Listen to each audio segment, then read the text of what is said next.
हमारे अनुग्रहकारी दयालु पिता, धन्यवाद करते प्रभु जी, एक और बार इस प्रकार इकट्ठे होने का आपने मौका दिया। पिता, हम सब आपके वचन के सामने बैठे, आपके वचन को समझने के लिए, आपकी इच्छा को पहचानने के लिए प्रभु, हम एक एक की आप सहायता करें। पवित्र आत्मा आप हमसे बातें करें, आपके हाथों में सौंपते, यीशु मसीह के नाम से हम मांगते, आमीन। तो पिछली बार जो हम लोग विषय देख रहे थे कि इन दिनों में हमारे अंदर जितना परमेश्वर के लिए भूख है वो काफ़ी नहीं है। हमारा भूख परमेश्वर के लिए दिन प्रतिदिन क्या होते जाना है, बढ़ते जाना है। सबसे बड़ा दिक्कत कब होता है, जब हम तृप्त हो जाते हैं, हाँ बस इतना ही काफ़ी है। हमने मूसा के बारे में देखा, मूसा को परमेश्वर के साथ कितना एक गहरा संबंध था, है ना, फिर भी मूसा के अंदर उससे वो तृप्त नहीं था। वो जितना प्रभु को जानता गया उतना ज़्यादा उसके अंदर परमेश्वर को और जानने की इच्छा बढ़ते गई। लेकिन आज हमारे साथ समस्या क्या है, उसके साथ इसी के साथ जुड़े हुआ एक हम आयत पढ़ेंगे, 2 तिमोथी 3 का 1 और 2, 1, 2 और 3। आज का जो परिस्थिति है वो कैसा है, पर यह स्मरण रख कि अंतिम दिनों में कठिन समय आएंगे, क्योंकि मनुष्य स्वार्थी, लोभी, ढींगमार, अभिमानी, निंदक, माता पिता की आज्ञा टालने वाले, कृतज्ञ, अपवित्र, दया रहित, क्षमा रहित, दोष लगाने वाले, असंयमी, कठोर, भले के बहरे, विश्वासघाती, ढीठ, घमंडी और परमेश्वर के नहीं वरन सुख विलास ही के चाहने वाले होंगे। तो ये इंग्लिश में और अच्छे से लिखा है कि अंतिम दिनों में लोग सब परमेश्वर से बढ़कर अपने, पहला जो स्वार्थी शब्द है उसमें लिखा है कि अपने आप को प्यार करने वाले, और आखिरी जो लिखा है परमेश्वर के नहीं वरन सुख विलास ही के चाहने वाले होंगे। ये अंतिम दिनों का लक्षण है कि आज इंसान परमेश्वर से इतना प्यार नहीं करता है जितना वो अपने आप से प्यार करता है ना। इसलिए हम देखते हैं जब परमेश्वर उनकी इच्छाओं को पूरा नहीं करता है तो एकदम मन में चिड़चिड़ापन आ जाता है, सवाल उठने लगते हैं। क्यों? क्योंकि परमेश्वर से नहीं, परमेश्वर से बढ़कर वो अपने आप को प्यार करते। और आखिरी में वो लिखा है परमेश्वर के नहीं वरन सुख विलास ही के चाहने वाले होंगे। आज मसीह जगत में भी हम देखते हैं प्रार्थनाएं भी लोगों की हम सुने तो ज़्यादातर प्रार्थना आशीष के लिए क्यों कर रहे हैं? क्योंकि उनको यहाँ का खुशी, यहाँ का आराम का जीवन चाहिए। तो इसलिए हमें समझना है कि परमेश्वर के वचन के अनुसार हमें अपने से बढ़कर परमेश्वर को प्यार करेंगे तो हमारे जीवन में चाहे कैसा भी परिस्थिति आए उसको सामना करने में हमें परेशानी नहीं होगा। तो उसके लिए हम देखते हैं परमेश्वर ने आदि में जब परमेश्वर ने मनुष्य को बनाया तो अपने स्वरूप और अपनी समानता में बनाया। और हम देखते हैं परमेश्वर ने किस उद्देश्य के साथ बनाया। कुलुस्सियों 1:16, क्योंकि उसी में सारी वस्तुओं की सृष्टि हुई, स्वर्ग की हो अथवा पृथ्वी की, देखी या अनदेखी, क्या सिंहासन, क्या प्रभुताएं, क्या प्रधानताएं, क्या अधिकार, सारी वस्तुएं उसी के द्वारा और उसी के लिए सृजी गई हैं। तो हमें ये बात को समझना कि परमेश्वर ने सब कुछ, हमने कुछ नहीं बनाया या हम अपने आप से ये संसार में नहीं आए, सब कुछ बनाने वाला परमेश्वर है। और परमेश्वर ने यहाँ पर लिखा है उसी के लिए सृजी गए हैं। तो हमें भी परमेश्वर ने अपने लिए बनाया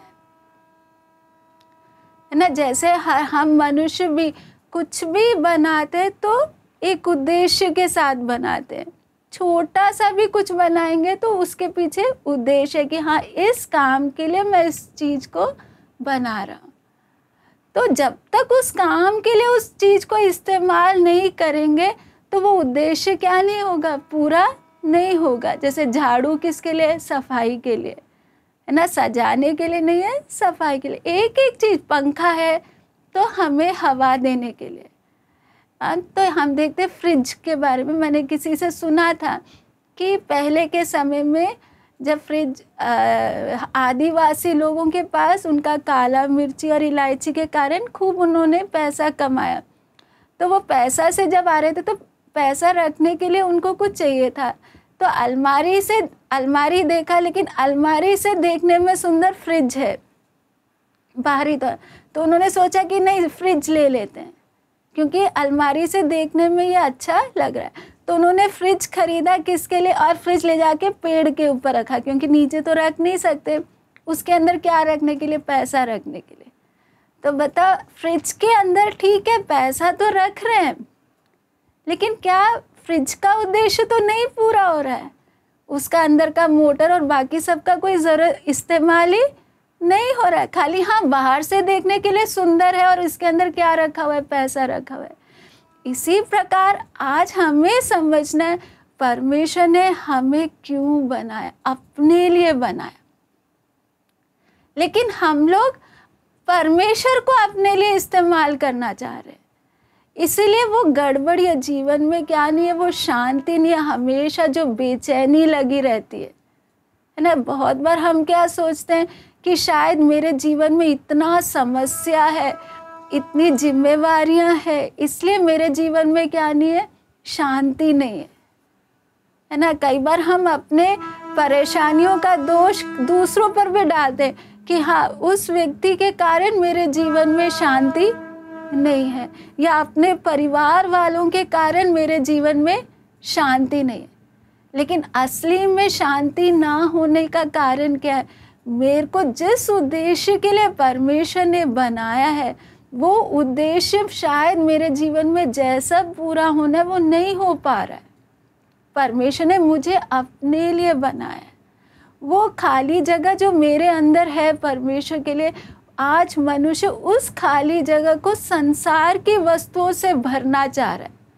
लेकिन कितना भी परमेश्वर के जगह को हम ये संसार की बातों से भरने का कोशिश करें, कभी भी वो जीवन में शांति नहीं आ सकता। इसलिए आज मनुष्य एक एक अपने बातों का, क्या कुछ लोग पैसों का गुलाम होते जा रहे हैं, नशे के गुलाम हो रहे हैं, है ना। कितना भी नशा करने से भी उनको क्या नहीं मिल रहा है, शांति नहीं मिल रहा है ना। दुनिया संसार कितना तरक्की करते जा रहा है, लेकिन जितना तरक्की कर रहा है उतना ही ज़्यादा अशांति फैलता जा रहा है, क्योंकि जिस उद्देश्य के लिए परमेश्वर ने मनुष्य को बनाया है उस उद्देश्य को मनुष्य क्या नहीं कर रहा है, पहचान नहीं पा रहा है ना। जैसे हम देखते हैं कि जो साइंस विज्ञान में हम देखते हैं कि पृथ्वी को सूरज के चारों तरफ चक्कर काटना है, एक साल में वो अपना चक्कर को पूरा करता है, और अपने में भी 24 घंटा में वो अपना रोटेशन पूरा करता है। यदि पृथ्वी बोले कि नहीं मेरे को सूरज के चारों तरफ नहीं घूमना, सूरज मेरे चारों तरफ घूमे, तो क्या जीवन संभव हो पाएगा? क्योंकि जब पृथ्वी सूरज के चारों तरफ घूमते समय हमें अलग अलग मौसम मिल रहे हैं, और पृथ्वी भी जब अपने में चारों तरफ घूम रहा है तो सूरज के वो किरणों के कारण दिन और रात का वो सिस्टम हमें मिल रहा है, तभी जीवन संभव हो पा रहा है। यदि पृथ्वी अपनी मर्जी करना शुरू करे तो इस प्लैनेट पर जीवन संभव नहीं हो पाएगा। इसी प्रकार परमेश्वर ने हमें बनाया अपने लिए, लेकिन आज मनुष्य परमेश्वर को छोड़कर अपनी मर्जी के अनुसार क्या कर रहा है, जीवन बिता रहा है। इसलिए मनुष्य के जीवन में क्या नहीं है, शांति नहीं है। परमेश्वर भी दुख से क्या बोले, हम पढ़ते यशाया उसका 1:2 और 3।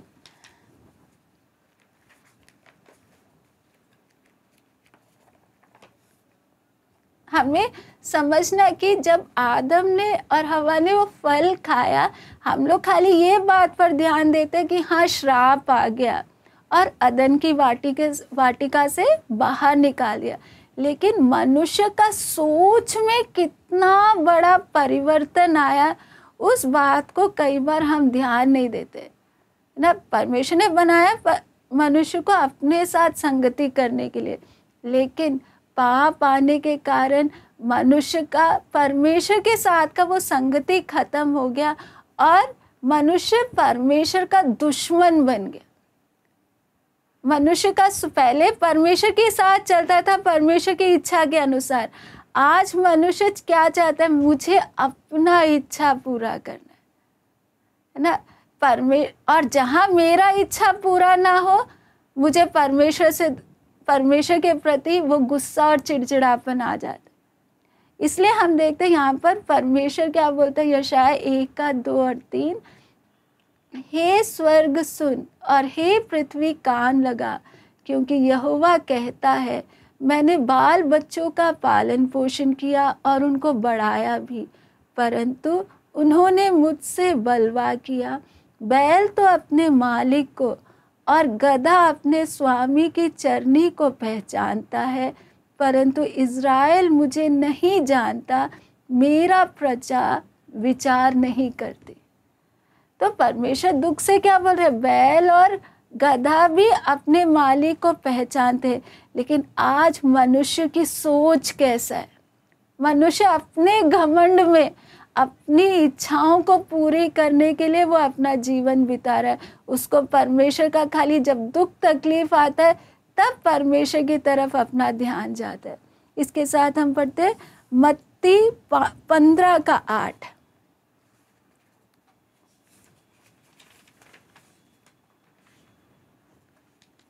ये लोग होठों से तो मेरा आदर करते हैं, पर उनका मन मुझसे दूर रहता है, और ये व्यर्थ मेरी उपासना करते हैं, क्योंकि मनुष्यों की विधियों को धर्मोपदेश करके सिखाते हैं।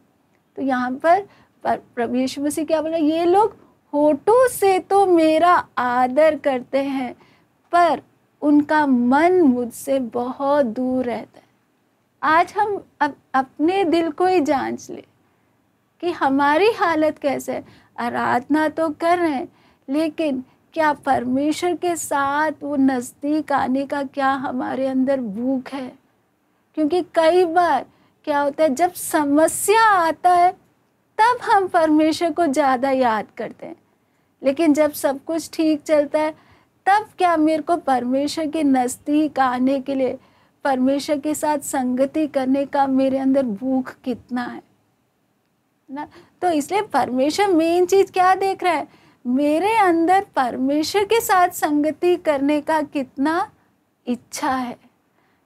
जब हम विश्वास में नहीं आए, हम देखते वचन से भी जानते हैं, हमारा मन पूरा परमेश्वर के विपरीत था, हम परमेश्वर के वैरी थे। लेकिन जब नया जन्म होता है तब दोबारा हमारा परमेश्वर के साथ जब संगति स्थापित हो रहा है, तो दोबारा से परमेश्वर के लिए हमारे अंदर वो प्यार आना शुरू होता है।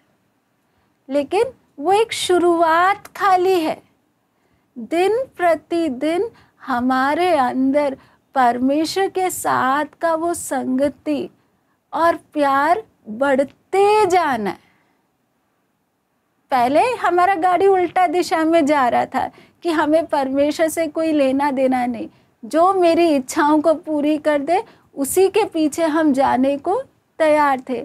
लेकिन नया जन्म के द्वारा जब परमेश्वर ने हमारे अंदर वो असली काम शुरू किया, तो हमारे अंदर इच्छा जागृत हुआ, परमेश्वर के लिए प्यार वो जागृत हुआ।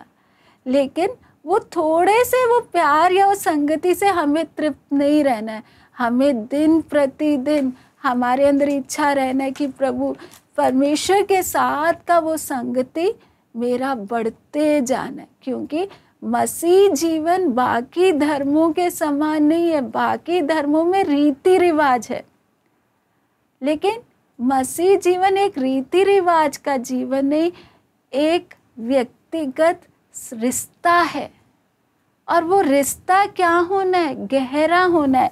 बहुत बार हम लोग क्या करते हैं, हाँ मुझे वचन पढ़ना है, प्रार्थना करना, मेरा 1 घंटा आज का दिन मैंने वचन पढ़ लिया, प्रार्थना कर लिया, बस उसी से हम लोग तृप्त हो जाते हैं, मेरा आज का ड्यूटी हो गया।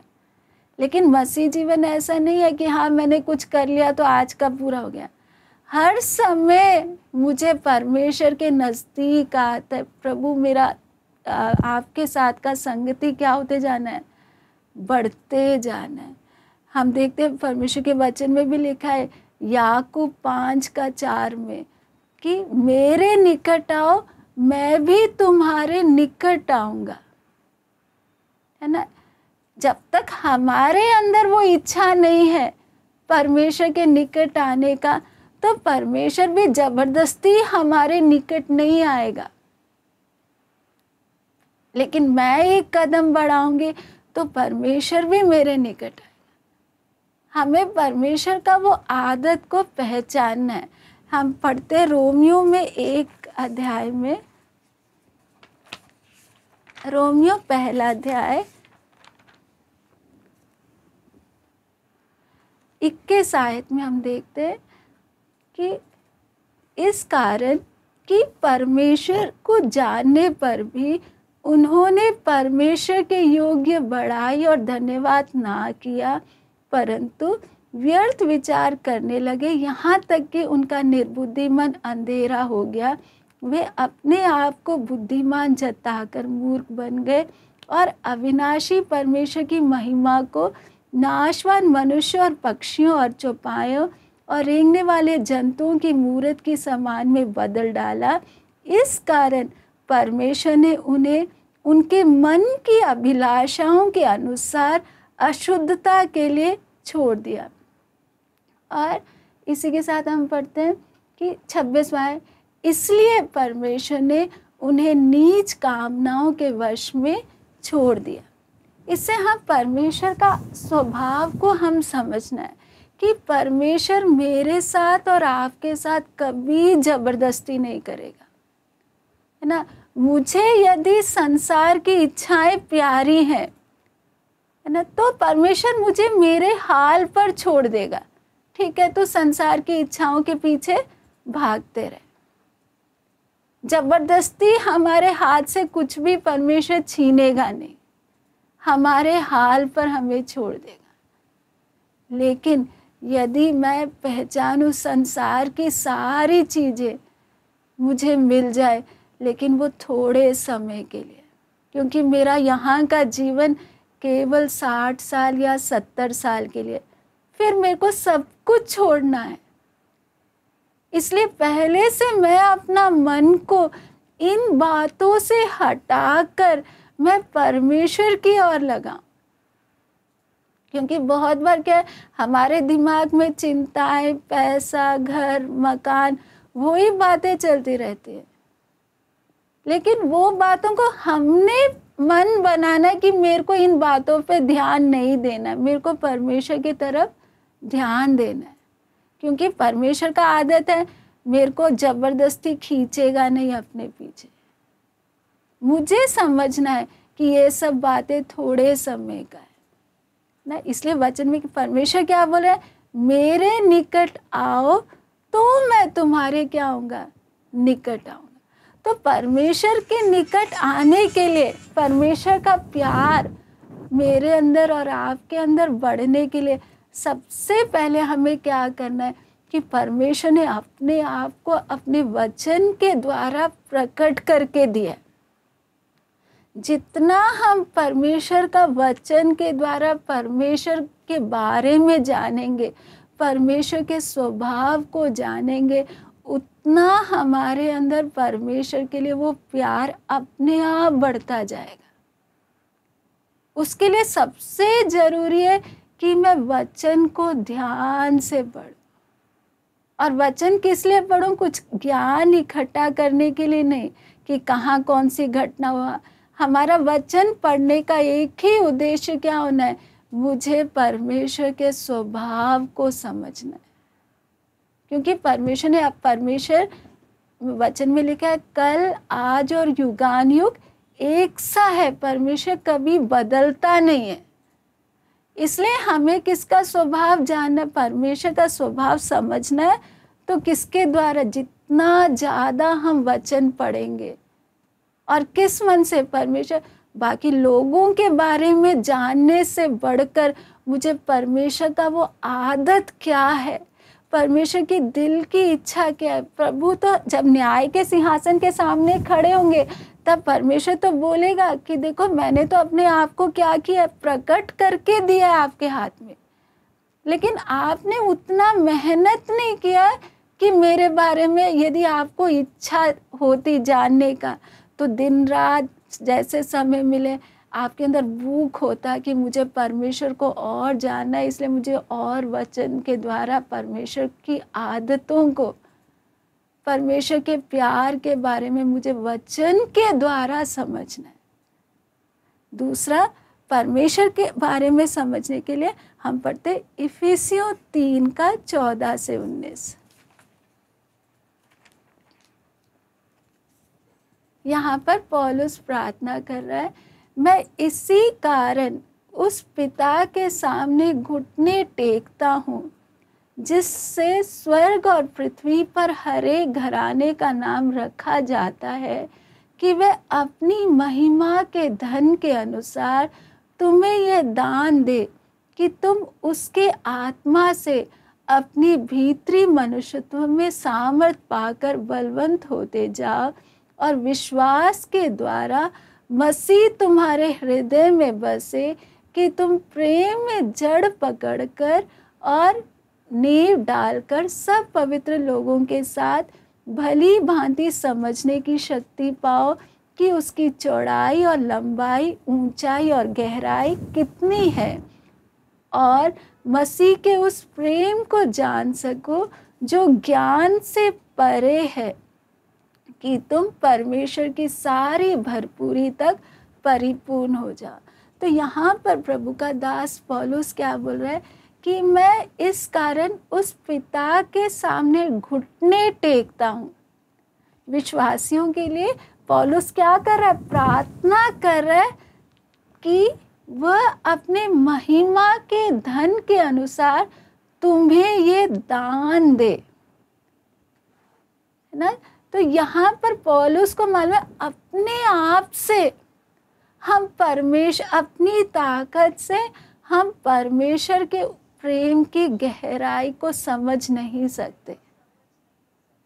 उसके लिए पवित्र आत्मा ने हमारी सहायता करना है ना। इसलिए पौलुस क्या बोला, तुम्हें मैं क्या कर रहा हूँ, तुम्हारे लिए क्या कर रहा हूँ, घुटने टेक कर प्रार्थना कर रहा हूँ कि परमेश्वर ये दान है, हाँ, कि हमें, ताकि पवित्र आत्मा के द्वारा हम भीतरी मनुष्यत्व में बलवंत होते हुए परमेश्वर के उस प्रेम को जान सके जो ज्ञान से परे है।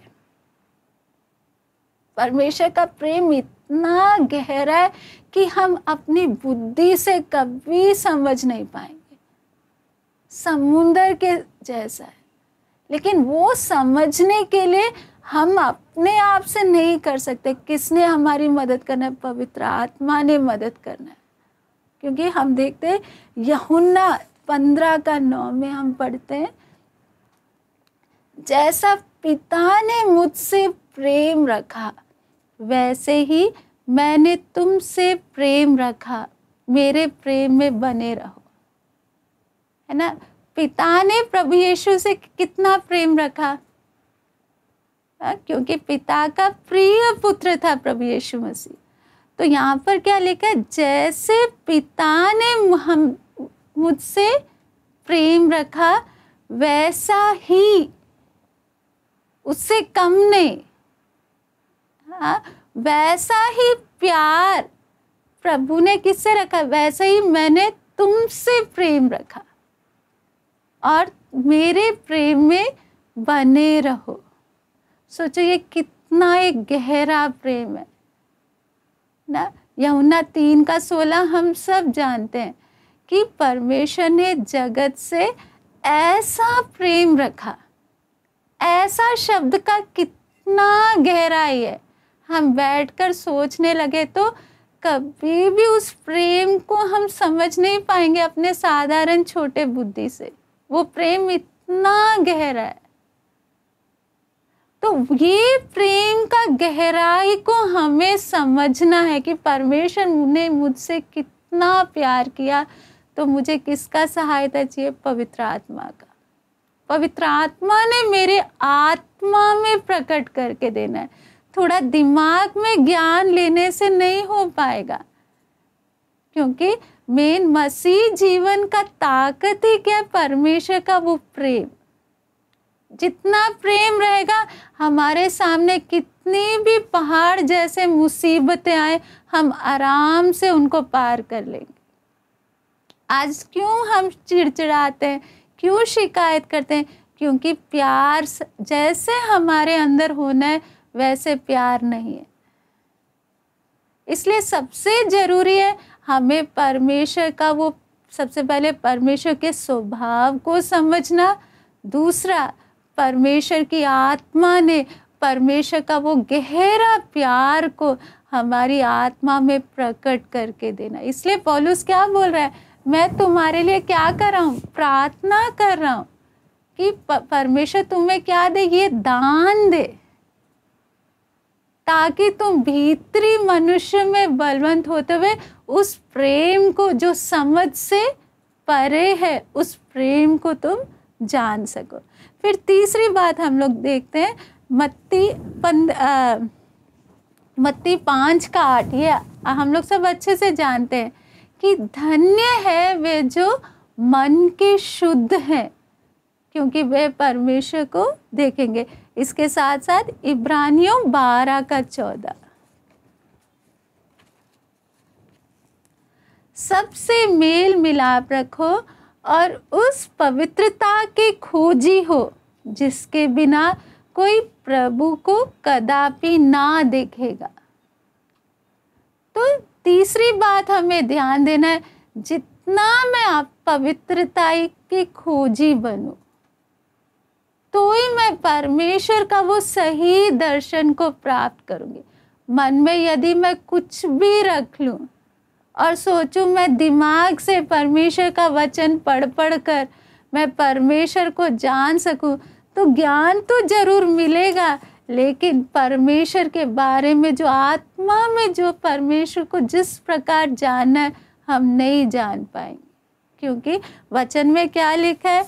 मत्ती 11:25 और 26। उसी समय यीशु ने कहा, हे पिता स्वर्ग और पृथ्वी के प्रभु, मैं तेरा धन्यवाद करता हूँ कि तूने इन बातों को ज्ञानियों और समझदारों से छिपा रखा और बालकों पर प्रकट किया है।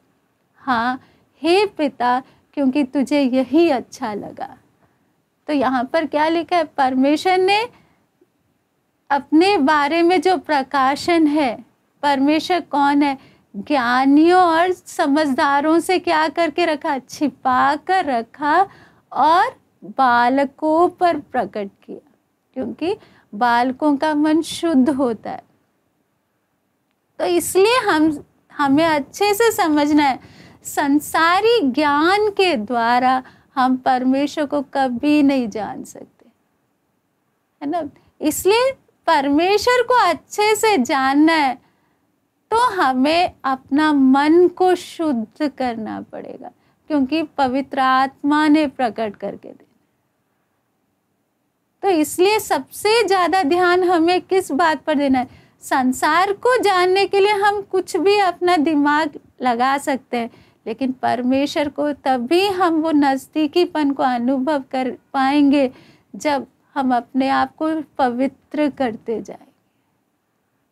चाहे हमारे पास पढ़ाई लिखाई ना हो, कभी स्कूल में गए नहीं हो, लेकिन यदि हम अपने आप को शुद्ध करेंगे तो पढ़े लिखों से भी एक गहरा अनुभव हम परमेश्वर के साथ प्राप्त कर सकते हैं ना। तो इसलिए हमें किस बात पर ध्यान देना? सबसे पहले परमेश्वर ने मेरे हाथ में अपना वचन दिया है, मुझे परमेश्वर को परमेश्वर के नज़दीक आना है, तो मैं परमेश्वर क्या देख रहा है?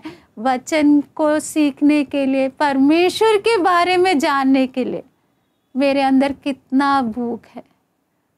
दूसरा, पवित्र आत्मा से हम लोग परमेश्वर से विनती करें, पवित्र आत्मा के द्वारा मेरे दिल में वो प्रकट करके दे, परमेश्वर आपने मुझसे कितना प्यार किया।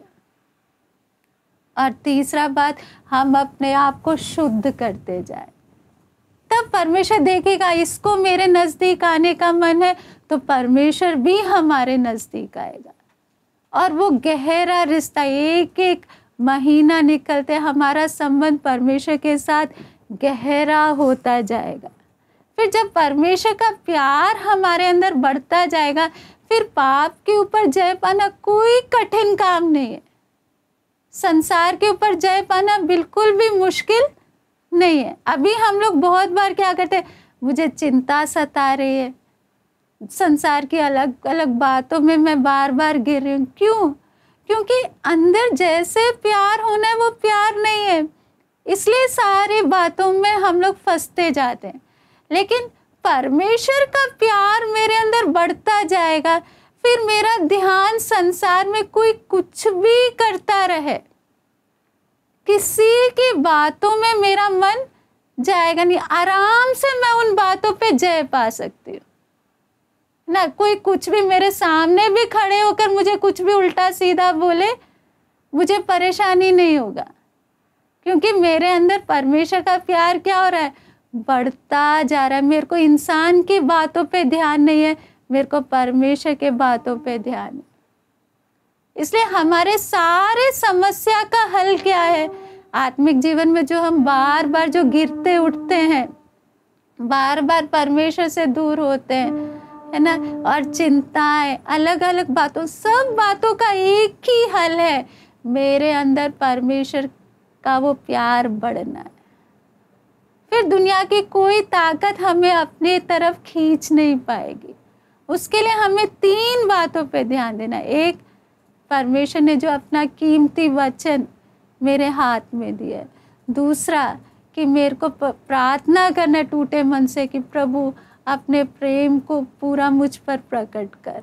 मेरे को दिमागी ज्ञान से बढ़कर प्रभु जी आपके प्रेम की गहराई को समझना कि आप मुझसे कितना प्यार करते ना। जब हमें वो समझ में आएगा परमेश्वर मेरे से इतना गहरा प्यार करता है, तो सारा संसार मेरे खिलाफ हो जाए मुझे असर नहीं करेगा, क्योंकि परमेश्वर का प्यार इतना कीमती है। लेकिन अब छोटी छोटी बात मुझे चुभती क्यों है? क्योंकि अभी तक मैंने, हाँ मुँह से तो बोलते हैं हम लोग कि हाँ परमेश्वर मुझे प्यार करता है, लेकिन अभी तक वो प्यार जो समझ से परे है, वो प्यार की गहराई को अभी तक मैंने समझा नहीं है। इसीलिए लोगों की बातों से मैं उदास हो जाती। इसलिए मुझे सबसे ज़्यादा ध्यान किस बात पर देना है? दुनिया तो कुछ भी करते रहे, लेकिन एक एक दिन मुझे परमेश्वर के प्यार में बढ़ते जाना। और तीसरा, अपने आप को मुझे शुद्ध करते जाना है, क्योंकि वचन में लिखा है, हम पढ़ते मत्ती 10 का 37 से 39 में,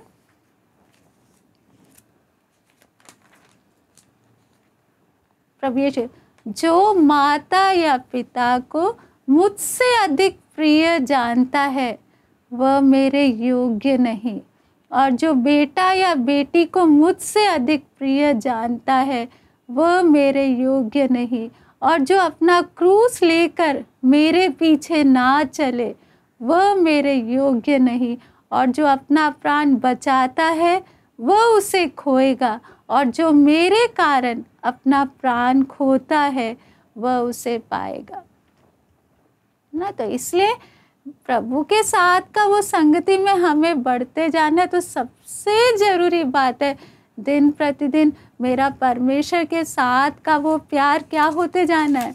बढ़ते जाना है। हम देखते पुराने नियम के जो संत लोग थे, उन लोग ने ये प्रभु का क्रूस के ऊपर प्रकट किया हुआ प्यार को उन लोग ने नहीं जाना, है ना। नए नियम के हम लोग को मालूम है कि परमेश्वर का प्यार कितना गहरा है ना। परमेश्वर का प्यार कहाँ प्रकट हुआ है? क्रूस के ऊपर। लेकिन पुराने नियम अब्राहम को, दाऊद को, उनको नहीं मालूम था कि परमेश्वर इतना ज़्यादा प्यार करने वाला है। फिर भी उन लोग परमेश्वर से कितना प्यार करते थे।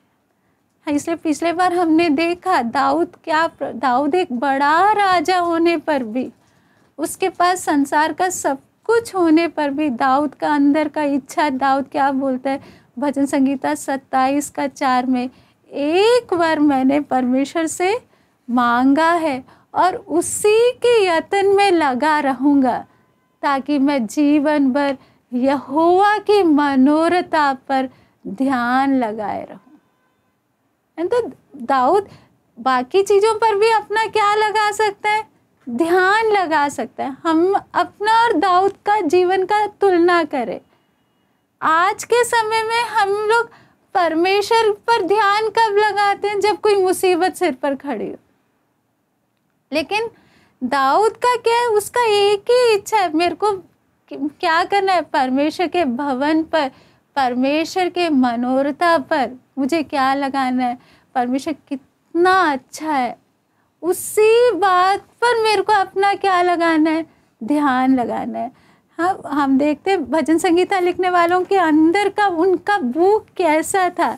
पढ़ेंगे भजन संगीता 42 का। जैसे हिरनी नदी के जल के लिए हाँफती है, वैसे ही हे परमेश्वर मैं तेरे लिए हाँफता हूँ। जीवते ईश्वर, हाँ परमेश्वर का मैं प्यासा हूँ। मैं कब जाकर परमेश्वर को अपना मुंह दिखाऊंगा ना। हम अपने जीवन को थोड़ा सा जांच कर देंगे, किसी को बताने के लिए नहीं। आज हमारे दिल में प्यास किस चीज के लिए, किस चीज के लिए हम प्यास हैं? कई बार क्या, प्रभु मेरी इच्छाएं कब पूरी होगी, उस बातों पर हम लोग का क्या रहता है? प्यास रहता है। लेकिन यहाँ पर क्या लिखा है? प्रभु के संत लोग क्या बोले? जीवते परमेश्वर ईश्वर, हाँ परमेश्वर का मैं प्यासा हूँ। वो भी तो हमारे तरह ही मनुष्य है ना। और उनकी इच्छा है मैं कब जाकर परमेश्वर को अपना मुंह दिखाऊंगा। देखो, इन लोगों को परमेश्वर ने अपने आप को पूरा प्रकट करके नहीं दिया है, फिर भी अंदर का इच्छा क्या है? परमेश्वर के प्रति उनका कि मेरे को कब जाकर परमेश्वर को अपना मुंह दिखाऊंगा। साथ में हम देखते हैं दाऊद क्या लिखता है। भजन संगीता 63 का 1, 63 का 1। ये दाऊद महल में बैठकर नहीं लिख रहा है ना। महल का अनुभव अलग है जब इंसान पूरा आराम से बैठा है। ये भजन संगीता आप लोग पढ़ेंगे तो मालूम चलेगा कि जंगल में बैठकर दाऊद ने लिखा है कि हे परमेश्वर तू मेरा परमेश्वर है, मैं तुझे यत्न से ढूंढूंगा। सूखी और निर्जल ऊसर भूमि पर मेरा मन तेरा प्यासा है, मेरा शरीर तेरा अति अभिलाषी है ना। तो यहाँ पर हम लोग का सोच और दाऊद की सोच में कितना फर्क है। दाऊद जंगल में हम लोग यदि जंगल में बैठे होते तो हमारा एक ही प्रार्थना रहता, प्रभु कब समस्या दूर करेगा, आप करोगे। देर हो जाए तो उसके लिए हम लोग क्या करते? हाँ, बुड़बुड़ाते, परमेश्वर अब इतना समय हो गया, आप तो मेरे लिए कुछ कर ही नहीं रहे हो। लेकिन यहाँ पे दाऊद जंगल में बैठा है, लेकिन दाऊद क्या बोल रहा है? मेरा मन तेरा प्यासा है, मेरा शरीर तेरा अति अभिलाषा है। तो इससे हम सोचे हमें परमेश्वर के प्यार में कितना बढ़ना बाकी है, क्योंकि इनके प्यार में की तुलना में हमारा प्यार अभी बहुत कम है। उसका हम देखते हैं 3 से आगे। क्योंकि तेरी करुणा जीवन से भी उत्तम है, मैं तेरी प्रशंसा करूँगा। इसी प्रकार मैं जीवन भर तुझे धन्य कहता रहूँगा और तेरा नाम लेकर अपने हाथ उठाऊँगा। मेरा जीव मानो चर्बी और चिकने भोजन से तृप्त होगा और मैं जय जयकार करते तेरी स्तुति करूँगा। जब मैं बिछोने पर पड़ा तेरा स्मरण करूँगा, तब रात के एक एक पहर मैं तुझ पर ध्यान करूँगा। है ना, ये हम क्यों ये वचन पढ़ रहे हैं? क्योंकि बहुत बार हम वचन पढ़कर तो चले जाते, लेकिन अपने जीवन के साथ उसको तुलना नहीं करते कि दाऊद का इच्छा कैसा है और आज हमारा संबंध कैसा है परमेश्वर के साथ। क्योंकि दाऊद क्या बोल रहा है कि जब मैं बिछोने पर पड़ा तेरा स्मरण करूँगा, तब रात के एक एक पहर मैं तुझ पर ध्यान करूँगा। तो सोचो आज हम लोग ध्यान किस बात पर करते हैं? है ना, किसी ने हमें थोड़ा सा भी कुछ बोल दिया तो रात के एक एक पहर हम उसकी बातों पर ही ध्यान लगाएंगे। उसने मेरे साथ ऐसे क्यों बोला? ना, दाऊद के कितने दुश्मन थे, वो जंगल में बैठा है तो रात के एक एक पहर वो क्या कर सकता है? हाँ, शाऊल मेरे साथ क्या कर रहा है, अन्याय कर रहा है ना, कितने मेरे दुश्मन है, ये सब लोग मेरे साथ क्या नहीं करे, अच्छा नहीं करे। सोचने के लिए दाऊद के पास क्या कोई कम है? जंगल में, महल में नहीं है। हम तो रात के एक एक पहर क्या सोचेंगे? प्रभु ये समस्या कब हटेगी, कब तू मेरे लिए काम करेगा। लेकिन यहाँ पे दाऊद को कभी नहीं मालूम था, हाँ इतने हजारों साल बाद भी मेरे लिखे हुए गानों को और लोग पढ़ेंगे। उसने कभी भी हमारे पढ़ने के लिए नहीं लिखा है, वो तो अपने अनुभव को बांट रहा है, लिख रहा है कि प्रभु एक एक पहर, चाहे मेरे साथ कुछ भी हो रहा हो, है ना, मैं एक एक पहर तुझ पर क्या करूँगा? ध्यान करूँगा। तो हम लोग क्यों पढ़ रहे हैं? ताकि हमें मालूम चले हमारा रिश्ता अभी तक उतना गहरा नहीं है। जितना गहरा दाऊद का था उतना अभी नहीं है, तो हमें कितना मेहनत करना बाकी है, कितना। और क्योंकि बहुत बार थोड़ा सा आत्मा में आराधना कर लिया हम लोग तृप्त हो जाते हैं, लेकिन एक संतों का कितना एक नजदीकी संबंध था। हम पढ़ते हैं भजन संगीता 34 का 1।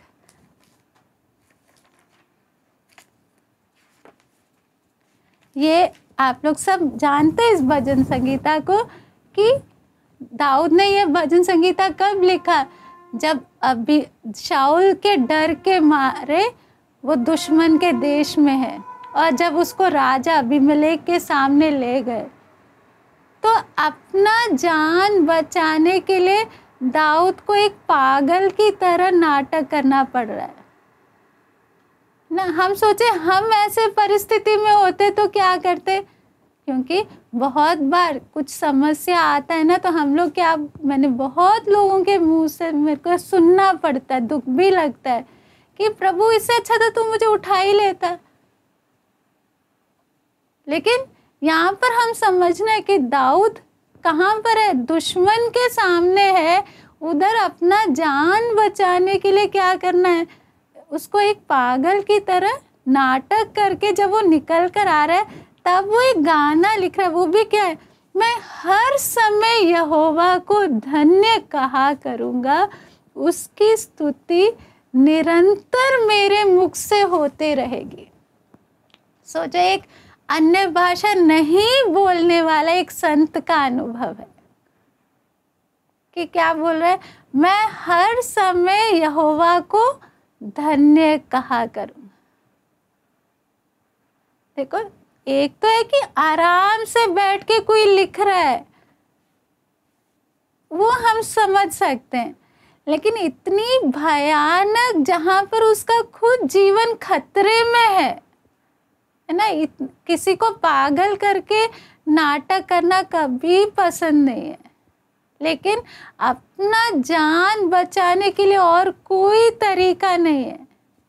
इतने खतरे से निकल कर आते समय दाऊद के मुंह से निकल क्या रहा है कि मैं हर समय यहोवा को धन्य कहा करूँगा, उसकी स्तुति निरंतर मेरे मुंह से होते रहेगी। तो हम इन आयतों को क्यों सीख रहे? मैं भी आपके साथ शामिल हूँ ना, कि हम लोग का परमेश्वर के साथ जो गहरा संबंध होना है वो अभी तक नहीं है।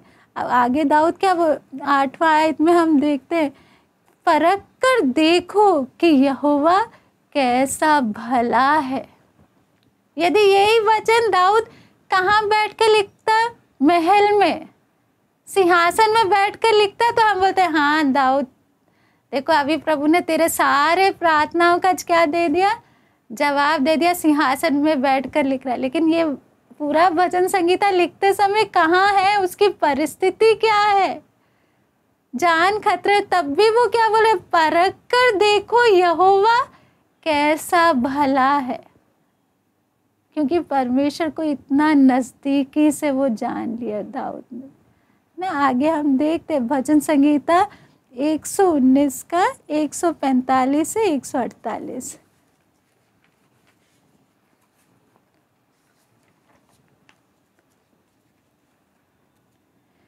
मैंने सारे, देखो कष्ट के समय लिख रहा है, क्योंकि हम लोग कष्ट के समय में हमारा मन 10 जगह भागता है, कौन सा रिश्तेदार मेरी सहायता करेगा, कौन मेरी मदद करेगा।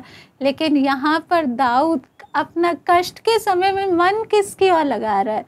मैंने सारे मन से प्रार्थना की है, हे यहोवा मेरी सुन लेना, मैं तेरे विधियों को पकड़े रहूँगा। मैंने तुझसे प्रार्थना की है, तू मेरा उद्धार कर, और मैं तेरी चितौनियों को माना करूँगा। मैंने पौ फटने से पहले दुहाई दी, मेरी आशा तेरे वचनों पर थी। मेरे आंखें रात के एक एक पहर से पहले खुल गई कि मैं तेरे वचन पर ध्यान करूं।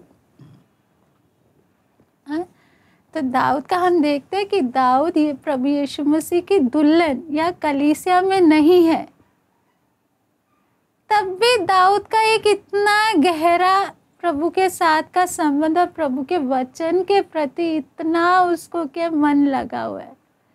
तो हम लोग जिनको प्रभु ने अपनी कलीसिया में शामिल किया, और वचन के द्वारा हम देखते हैं कि कलीसिया प्रभु यीशु मसीह की दुल्हन है, तो हमारा स्टैंडर्ड इस दाऊद से कितना ऊंचा होना चाहिए, तो कितना और हमें मेहनत करने का बाकी। क्योंकि दाऊद क्या बोल रहा है कि मैंने मेरी आंखें रात के एक एक पहर से पहले खुल गई कि मैं तेरे वचन पर ध्यान करूं। हर समय दाऊद का मन किस पे लगा हुआ है? परमेश्वर के वचन पर, परमेश्वर को जानने का वो भूख है ना। नया नियम यदि दाऊद के पास होता तो कितना और ज़्यादा परमेश्वर से प्यार करता। दाऊद के पास तो खाली पुराने नियम के 5 पुस्तक ही थे, लेकिन उन पर दाऊद ने इतना मन लगाया। तो इसलिए हम लोग के अंदर क्या रहना कि प्रभु मेरा ये आपके साथ का संबंध अभी काफ़ी नहीं है, मेरे को अपना पूरा मन परमेश्वर की ओर लगाना है, परमेश्वर के और नज़दीक आना है, परमेश्वर पर टूटे मन से प्रार्थना करना है कि पवित्र आत्मा अपने प्रेम को मुझ पर क्या कर, प्रकट कर। हम मूसा के बारे में पिछले बार भी देखे थे, इब्रानियों 11 का 24 से 26 में। मूसा आराम से क्या कर सकता था? महल में रह सकता था, अगला फ़िरौन बनकर, है ना, वहाँ कितना एक अच्छा जीवन मिस्र में बिता सकता था, किसी भी चीज़ का कमी नहीं रहता। हम मूसा के जगह होते तो हम लोग क्या बोलते, ठीक है परमेश्वर, मैं फ़िरौन बनकर मैं क्या करूँगा, अपने जाति के लोगों के लिए भलाई करूँगा, उनका यहाँ का जीवन को मैं आसान कर दूंगा। लेकिन मूसा के बारे में हम पढ़ते हैं उसका 24 से 26 में कि विश्वास ही से मूसा ने सयाना होकर फिरौन की बेटी का पुत्र कहलाने से इनकार किया, इसलिए कि उसे पाप में थोड़े दिन के सुख भोगने से परमेश्वर के लोगों के साथ दुख भोगना अधिक उत्तम लगा। उसने मसीह के कारण निंदित होने को मिस्र के भंडार से बड़ा धन समझा, क्योंकि उसकी आंखें फल पाने की ओर लगी थी। तो मूसा ने क्या चुना ना, इस संसार में फिरौन बनकर मैं आराम से बड़ा जीवन बिता सकता हूँ, लेकिन वो खाली कितने साल के लिए, 70, 80 या 120 साल के लिए। उसके बाद वहाँ से सब कुछ खत्म। इसलिए मूसा ने बोला नहीं, अभी का थोड़े समय का सुख मुझे नहीं चाहिए, मुझे अनंत काल का चाहिए। इसलिए अभी के समय के सुख को मूसा ने त्यागा ना। ये बात हम क्यों सोच रहे हैं? बहुत बार हमारा चिंता किसके बारे में रहता है? इस संसार के सुख और आराम और अभिलाषाओं को पूरा करने के बारे में रहता है। तो क्या होता है कि हम अनंत काल का अपना तैयारी सही से नहीं कर पाते। यहाँ पर हम कितने भी अच्छे से रहे, मौत के साथ सब कुछ हमें छोड़ना है ना। मूसा ने त्यागने के कारण यहाँ पर भी परमेश्वर ने मूसा को आशीष दिया, इस्तेमाल किया, और अनंत काल के लिए भी मूसा ने अनंत काल के जीवन के लिए भी क्या किया? कमाया। यदि मूसा अभी का सुख को चुनकर बैठता तो अनंत काल के लिए उसे कुछ भी नहीं मिलता। इसलिए हमें समझना है कि आज मैं यदि अपने बारे में चिंता करते रहूं, अपने सुख के लिए चिंता करते रहूं, है ना, अपनी इच्छाओं को पूरा करने के लिए सोचते रहूं, तो परमेश्वर के साथ वो मेरा गहरा संबंध नहीं हो पाएगा। इसलिए मुझे अपने तरफ से अपना ध्यान हटाकर, प्रभु ये छोटा सा जीवन है, कितने दिन के लिए आगे मैं इस संसार में हूँ हमें से किसी को भी नहीं मालूम, लेकिन परमेश्वर आपके साथ यदि मैंने एक गहरा संबंध बना लिया तो अनंत काल में मुझे दुख करने का कोई ज़रूरत नहीं पड़े। मुझे कैसे भी संसार में रहते हुए फालतू बातों, लोगों की बातों की तरफ ध्यान ना लगाते हुए, है ना, मुझे क्या करना है? प्रभु के वचन के द्वारा परमेश्वर को और जानना है। पवित्र आत्मा की सहायता से मेरे को परमेश्वर के प्यार को गहराई से समझना है और अपने आप को पवित्र करते जाना है, ताकि परमेश्वर के साथ का जो रिश्ता है एक एक दिन मेरा गहरा होता जाए, मेरे अंदर परमेश्वर के लिए वो भूख बढ़ता जाए। आइए हम प्रार्थना करें। स्वर्गीय पिता, धन्यवाद करते प्रभु जी, आपके वचन के द्वारा प्रभु हमें सीखने को आपने मौका दिया कि प्रभु आपके दाऊद जैसे संत लोग प्रभु आपको कितना प्यार करते थे पिता। आपके वचन में उन्होंने कितना अपना मन लगाया था प्रभु, उसकी तुलना में आज हमारा प्यार बहुत कम है पिता।